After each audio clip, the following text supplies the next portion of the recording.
भक्तजनों समझाते हुए बोले हैं श्री सुखदेव वशिष्ठ की कही हुई बात सामने नजर आने लगी है। तीनों स्त्रियां गर्भ धारण करती हैं और जब तीनों स्त्रियां गर्भ धारण करती हैं धीरे धीरे समय व्यतीत होने के तत्पश्चात 3 रानियों से 4 बालक पैदा हुए। 3 रानियों से 4 बालक। वो कैसे? कौशल्या से प्रभु राम का अवतार हुआ। उसके एक दिन बाद कैकेयी से भरत का जन्म हुआ। उसके भी एक दिन बाद सुमित्रा से 2 बालक पैदा हुए हैं, लक्ष्मण और शत्रुघ्न। 3 रानियों से 4 बालक पैदा हुए। अवतार तो ऐसे हुआ। अब दूसरा सवाल ये है कब आए श्री राम, कब अवतार हुआ भगवान श्री राम का, भगवान इस भूतल पर कब आए? कब आए? तो तुलसीदास जी बोले कब आए श्री राम कि नौमी तिथि मधु मास पुनीता।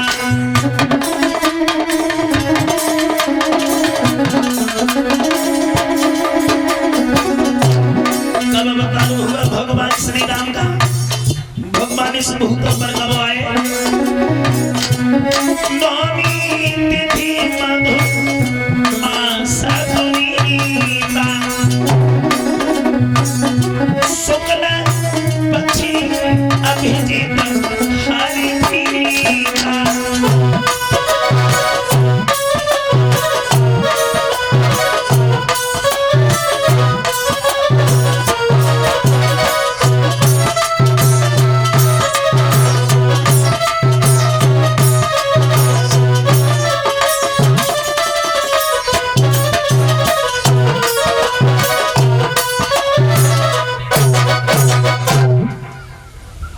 नौमी तिथि मधु मास पुनीता। नौमी को, कौन सी नौमी को? चैत के महीना में शुक्ल पक्ष नौमी को। दिन का कौन सा था?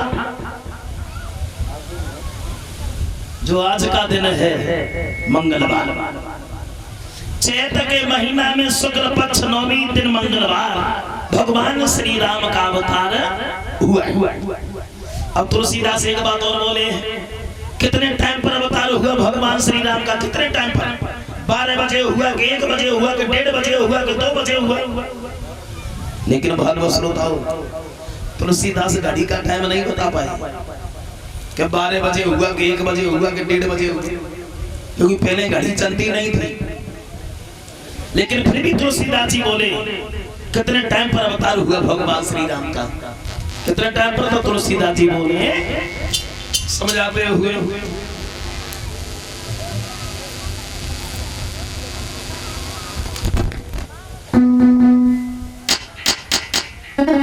तुलसीदास जी बोले कि मानती दिवस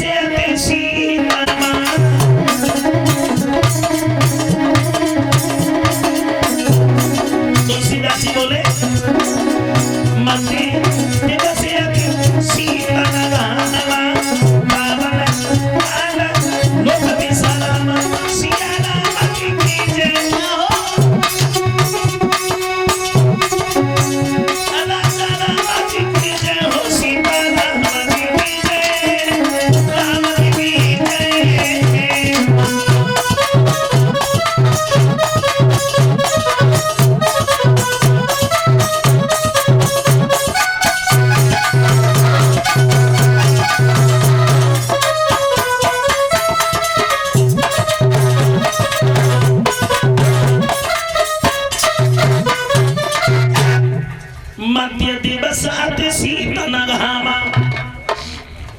मध्य का मतलब होता है दिन के बीच में, और दिन के बीच का मतलब होता है दोपहर में भगवान श्री राम का अवतार हुआ।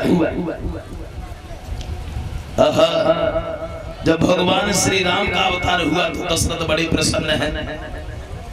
कहा एक बालक के लिए तरसते थे, आज घर में 4 बालक हैं। आंगन में बधाई बज रही है और भगवान के दर्शन करने के लिए साधारण इंसान ही नहीं, देवता भी चले आए भगवान के दर्शन करने के लिए।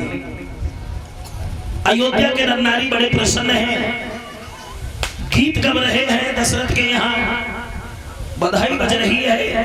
ऐसा नहीं भगवत श्रोताओ, खुशियां ही खुशियां दिखाई दे रही हैं। दशरथ घर जनमेला हो राम, अयोध्या खुशी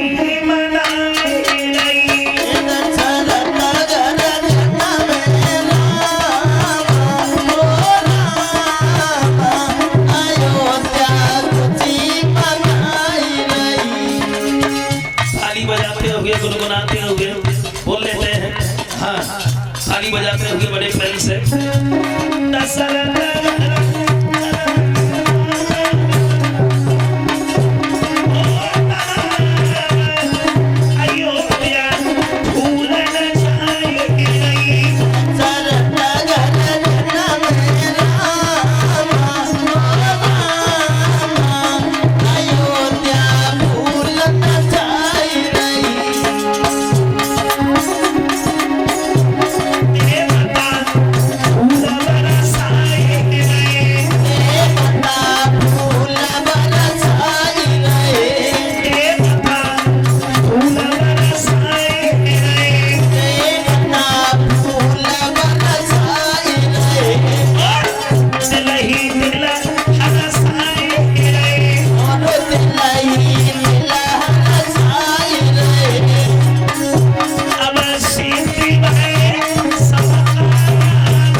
राम को ही डांटते चले गए।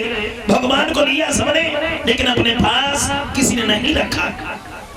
बाबा सब राखा नहीं काओ। भगवत श्रोताओ, इस तरह अवतार हुआ है भगवान श्री राम का। खुशियां ही खुशियां दिखाई दे रही हैं अयोध्या में।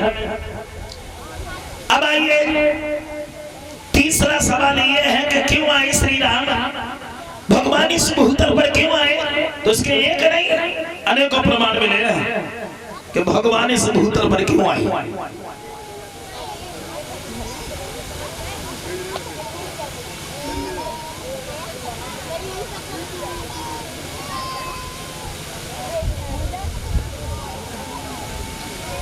भगवान इस भूतल पर क्यों आए हैं? तो इसके एक नहीं अनेकों प्रमाण मिले।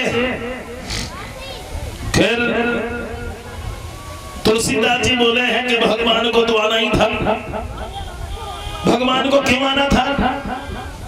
भगवान को इसलिए आना था कि जब जब इस भूतल पर घोर अत्याचार होता है, जब जब दीन दुखियों की आत्मा सताई जाती है, तब तब भगवान को मानस तन धारण करके आना ही पड़ता है।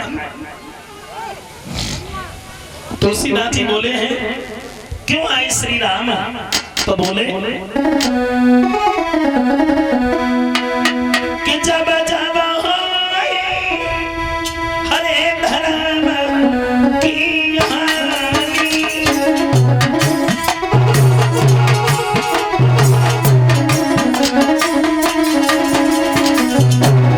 जब जब इस भूतल पर घोर अत्याचार होता है, जब जब दीन दुखियों की आत्मा सताई जाती है, तब तब भगवान को मानुष तन धारण करके आना ही पड़ता है। क्यों अवतार हुआ भगवान श्री राम का? तो तुलसीदास जी बोले जब जब होई धर्म की हानि, पाड़ै असुरी अधर्म अभिमानी।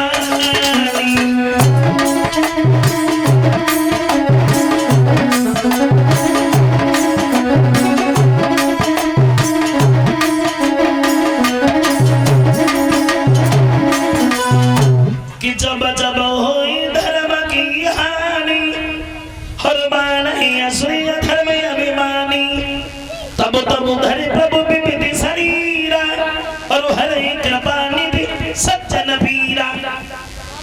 जब जब इस भूतल पर घोर अत्याचार होता है, जब जब दीन दुखियों की आत्मा सताई जाती है, तब तब भगवान को मानुष तन धारण करके आना ही पड़ता है। इसलिए अवतार हुआ भगवान श्री राम का। अब एक विद्वान ने तुलसीदास की भी बात फेल कर दी।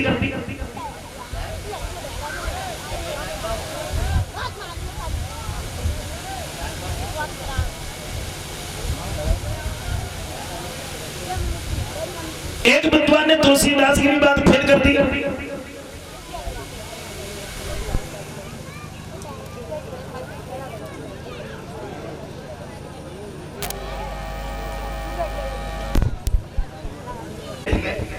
और इतनी घनघोर तपस्या की, इतनी घनघोर तपस्या की, उस तपस्या को देख करके देवताओं का राजा इंद्र घबरा गया। साथ साथ एक बात और हम बताते चले, ये इंद्र क्यों घबराता था? ये इंद्र किसी को तपस्या क्यों नहीं करने देता था? इंद्र कहते किसे? देखो, इंद्र किसी का नाम नहीं था।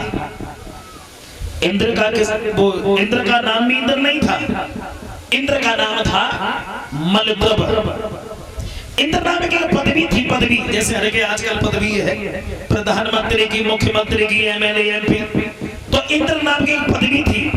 पहले राजा बनने के लिए तपस्या करनी पड़ती थी, और आज राजा बनने के लिए वोट पड़ते हैं, बस इतना ही अंतर है। पहले जो तपस्या में सफल हो जाता था, भाई देवताओं का राजा इंद्र बना दिया जाता था। इंद्र किसी का नाम नहीं था, इंद्र नाम की सिर्फ एक पदवी थी। इंद्र का नाम इंद्र नहीं था, इंद्र का नाम था मलद्रव। तो नारद की तपस्या रखने के बाद में वो इंद्र घबरा गया। परिणाम ये हुआ,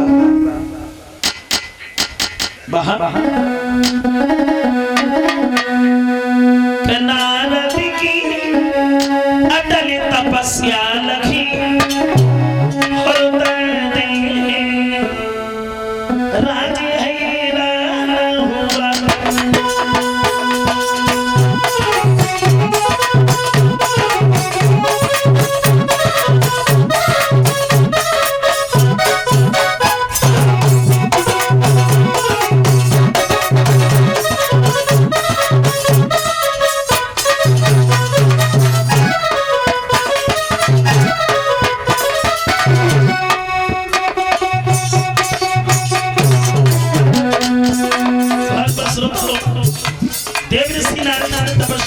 के बाद में इंद्र घबरा गया।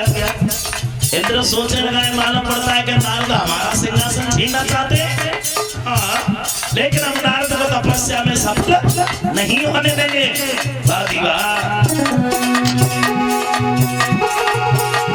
नारद की अतरी तपस्या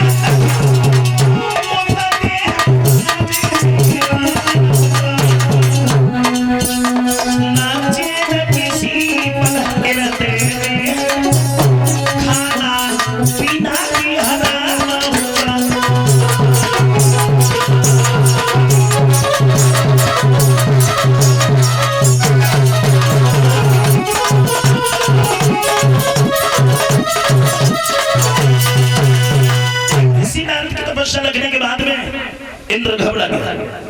इंद्र सोचने लगा है माना पड़ता है नारद हमारा सिंहासन छीनना चाहते हैं, लेकिन हम देव ऋषि नारद को तपस्या में सफल नहीं होने देंगे। कामदेव से कहा है कामदेव अप्सराओं को साथ लेकर के जाओ और देव ऋषि नारद की तपस्या भंग करके आओ, और ये नारद तपस्या में सफल नहीं हो पाए। चल दिया वो कामदेव इंद्र के कहने के आधार पर नारद की तपस्या भंग करने के लिए जाते जाते बड़ी सुंदर बड़ी रमणीक जगह बनाई हुई है, गंधर्व बाजे बज रहे हैं, कामदेव में सारे पर रंभा नाच रही है, गा रही है, लेकिन नारद के ऊपर कोई असर नहीं है। परिणाम ये हुआ अब कामदेव के सामने परी रंभा को दिखना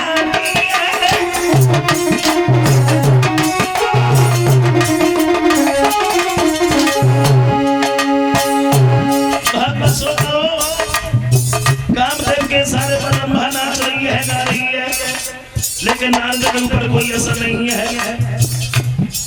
भक्तजनों परिणाम ये हुआ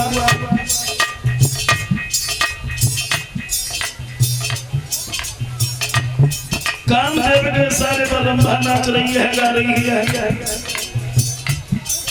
लेकिन नारद के ऊपर कोई असर नहीं है। हुआ ये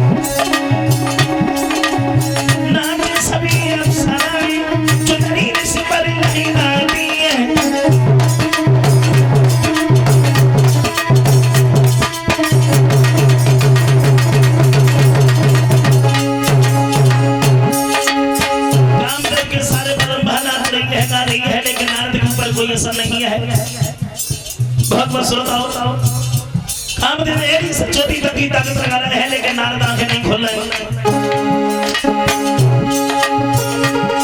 कोशिशें हजारों करके नारद को सभी मिलती है, पर मानव ब्रह्मचारी ऋषिवर में से सभी सीखी जाती है।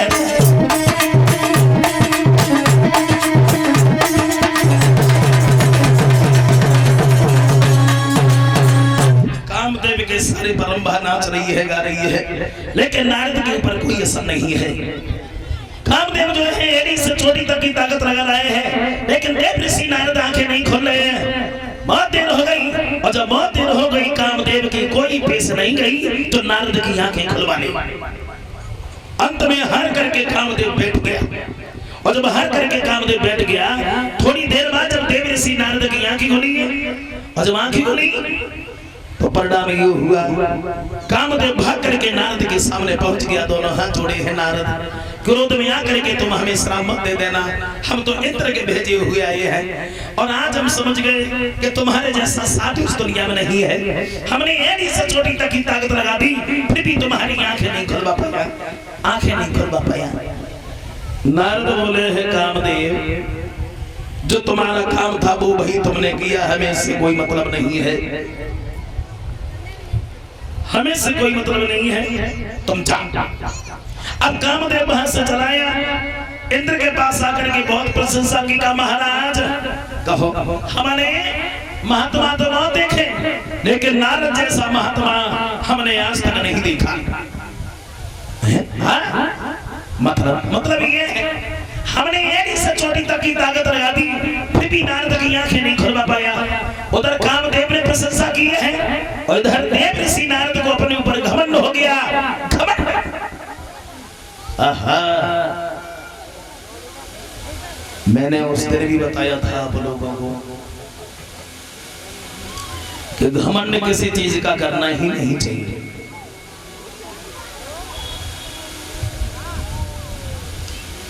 घमंड किसी चीज का करना ही नहीं चाहिए। मैंने बताया था दोष भी नहीं है, हो जाता है, हो जाता। मैंने उस दिन भी कहा था जेब में थोड़ा सा दाम हो जाए, दो एक गाड़ियां हो जाए, पीछे घूमने वाले लोग हो जाए तो बस घमंड हो गए।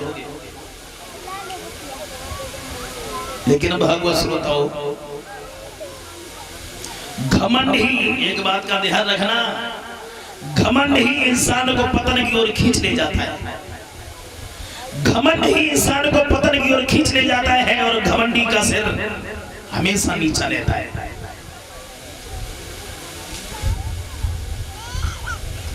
घमंड हमें किसी चीज का करना ही नहीं चाहिए। देव ऋषि नारद को इतना घमंड हुआ, इतना घमंड हुआ, नारद सोचने लगे बाजी हमने कामदेव को ऊपर विजय पाई।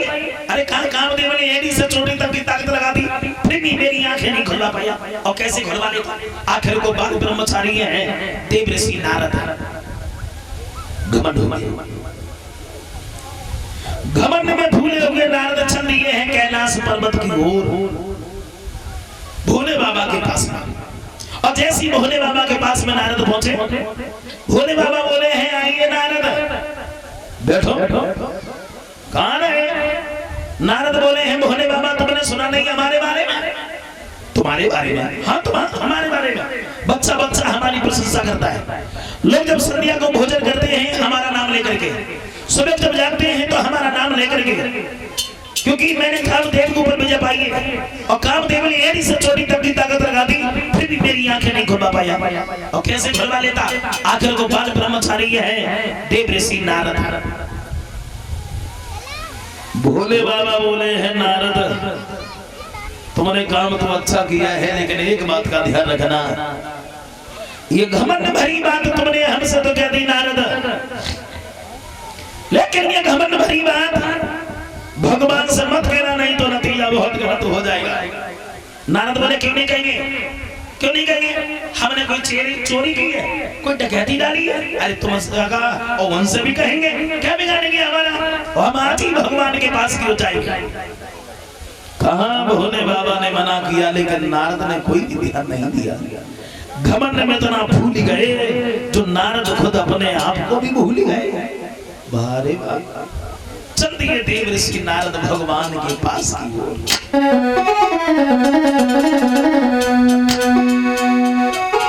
तो शिव जी ने पहले मना किया और नारद ने ना कोई ध्यान दिया, न समझ सके नारायण को इतना भारी अभिमान किया।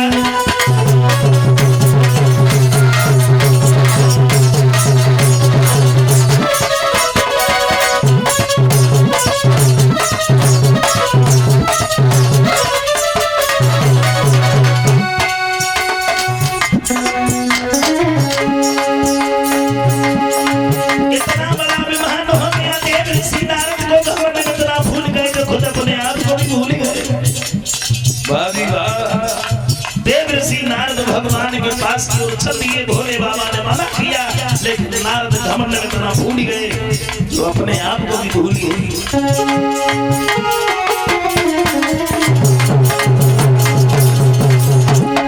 सोच रहे हैं नारद कामदेव हम जीत लिया, साहस हमारी क्षमा मांगी हमसे न मुझसे कोई ये ब्रह्मचारी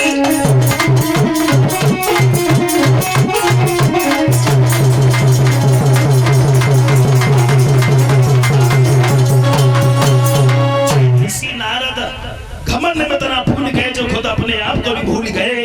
कहाँ भोले बाबा ने मना किया, ये घमंड भरी बात हमसे तो कहती कोई बात नहीं है, लेकिन ये घमंड भरी बात भगवान से मत कहना। लेकिन नारद ने कोई भी ध्यान नहीं दिया। नारायण नारायण नारायण गाते हुए, गुनगुनाते हुए, बीड़ा बजाते हुए चल दिए भगवान के पास की ओर।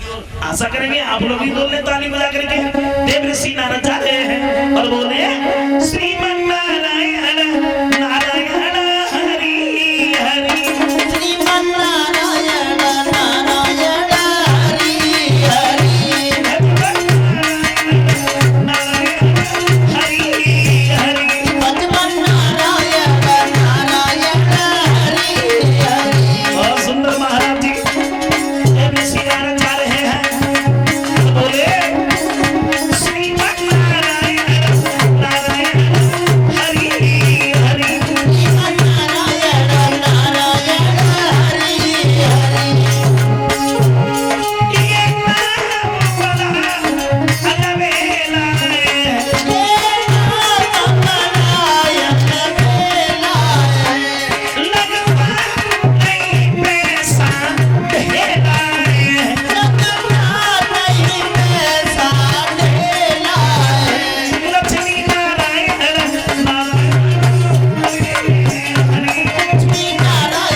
रे